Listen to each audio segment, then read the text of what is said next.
শেষ বর্ষের পরীক্ষার্থীরা সরকারি দাবি আদায়ের উপর এই ভিডিওটি মূলত আপনাদের জন্য। আপনারা সরকারি দাবি আদায় নিয়ে সার্টিফিকেট নিয়ে আপনারা অনেকে বুঝছেন না, আপনাদের অনেক প্রশ্ন হচ্ছে এই জায়গাগুলি বুঝছি না, কমেন্টে আমাকে জানাচ্ছিলেন। সেজন্য মূলত ভিডিও করা।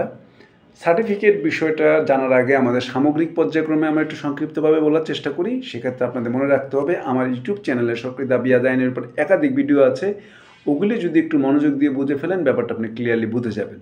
যদি ভিডিওটা পুরনো, কিন্তু আইনের বিষয়ক্ষেত্রে তার পরিবর্তন হয় নাই, ওই মৌলিক কথাগুলি ওগুলি।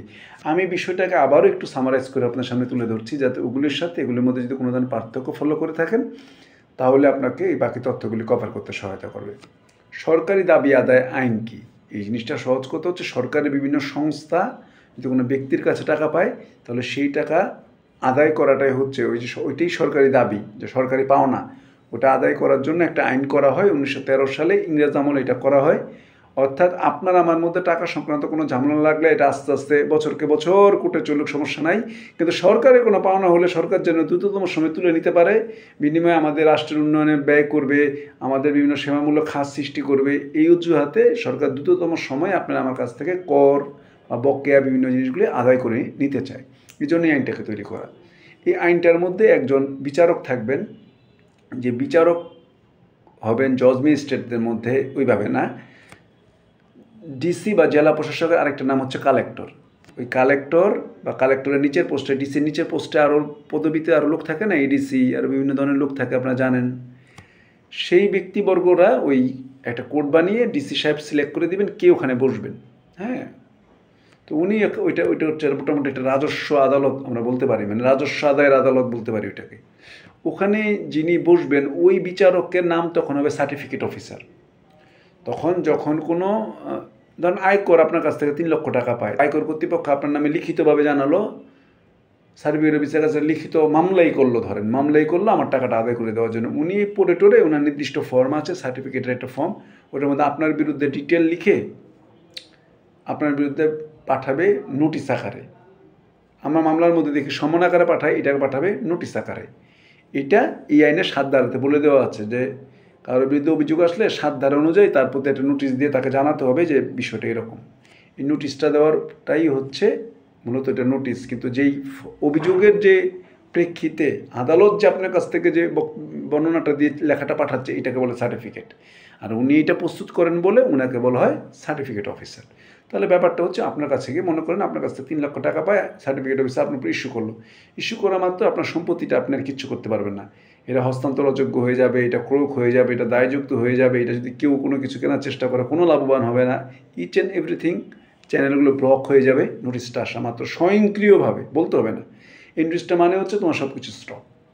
এরপর স্বাভাবিকভাবে যদি আপনার কিছু বলার থাকে যে না আমার কাছ থেকে 3 লাখ পায় না, আমি 3 লাখ শোধ করে দিয়েছি, আমার তো প্রমাণ আছে, তাহলে আপনি আপত্তি দিবেন। সার্টিফিকেট অফিসার মানে ওই বিচারক শুনে যদি দেখে, বিচারক মানে তো বুঝতেই পারছেন, মানে জেলা প্রশাসকের ধাপের ব্যক্তিরাই বিচারক হিসেবে বসবেন। ওনারা তখন এটাকে সলভ করার চেষ্টা করবেন। আপনার অভিযোগ সত্যতা পেলে মামলা থেকে আপনি অব্যাহতি পেয়ে গেলেন, আর যদি না হয় তাহলে আপনার পরিশোধ করতে হচ্ছে। আবার অন্য হতে পারে যে আপনি 3 লাখ টাকা বলেছে, আপনি আসলে 1 লাখ টাকা পায়, 3 লাখ টাকা পায় না, আপনি তখন 2 লাখ টাকার প্রমাণ নিয়ে গেলে আপনার উপরে 1 লক্ষ টাকার উপর একটা দাবি দেওয়া করবে। আপনি তখন শোধ করে দেন, ঝামেলা মিটে গেল। আর যদি শোধ না করেন তাহলে ব্যাপারটা নিলামে চলে যাবে। নিলামের একটা প্রক্রিয়ার মাধ্যমে নিলাম ডাকা হবে, নিলাম একজন ক্রেতা কিনবেন, ক্রেতা কিনে ফেলেছেন, এরপরও যদি 30 দিনের মধ্যে আপনি 3 লাখ টাকা কোথাও থেকে জোগাড় করতে পারেন, যে আপনি চান না আপনার প্রত্যেক ভিটাটা বিক্রি হয়ে যাক, তাহলে আপনি নির্দিষ্ট পরিমাণ অর্থ জমা দিয়ে এটাকে রদ করতে পারেন। নিলাম হয়ে যাওয়ার পরও 30 দিনের মধ্যে টাকা জমা দিলে নিলাম ক্রেতাকে বুঝিয়ে দিবে, তো তারপরে 30 দিনের মধ্যে আসলে তাকে আর বুঝিয়ে দিবে না, তার সাথে একটা রফা দফা করে নেবে। কীভাবে সে রফা দফাটা করবে? ইনকাম ট্যাক্সের আপনি যে 3 লক্ষ টাকা হয়, 3 লক্ষ টাকার উপর ব্যাংকে যে 6.5% ইন্টারেস্টের ব্যাপারটা আমরা শুনে থাকি, যেহেতু 3 লাখ টাকা এখানে তো একটা ইন্টারেস্ট জমছে, তো 6.5% সুদ এটা দিতে হবে, উনাকে এটা দিবেন।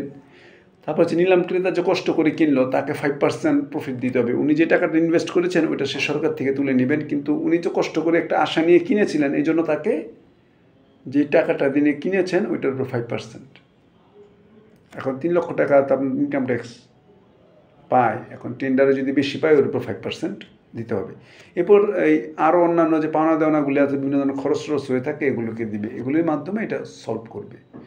এরপরও যদি আপনি নোটিশ নিয়মে না পেয়ে থাকেন তাহলে কিন্তু আপনি দেওয়ানি আদালতে যেতে পারবেন। দেওয়ানি আদালতের ক্ষেত্রে নোটিশ না পেলে বা নোটিশ অনিয়ম টনিয়ম হলে, নিলামে অনিয়ম টনিয়ম হলে আপনি দেওয়ানি আদালতে যেতে পারবেন। আবার এগুলির বিরুদ্ধে আপিল করতে পারবেন, রিভিশন করতে পারবেন, রিভিউ করতে পারবেন। এ হচ্ছে মূলত মৌলিক আলোচনা। আরও কোনো কিছু জানার থাকলে আমাকে জানাবেন, আমি তো আছি ভিডিও করে দেওয়ার জন্য। আশা করি সবাই ভালো থাকবেন। এতক্ষণ বক্তব্য শুনেছেন, সবার প্রতি কৃতজ্ঞতা জ্ঞাপন করছি। সবাই ভালো থাকবেন। ধন্যবাদ সবাইকে, এবং পরীক্ষা ভালো ভালো দিবেন। এই তো পরীক্ষা শেষের দিকে আর মাত্র 2টি বাকি থাকল, এটার পর আর 2টি আছে। ভালো থাকবেন সবাই।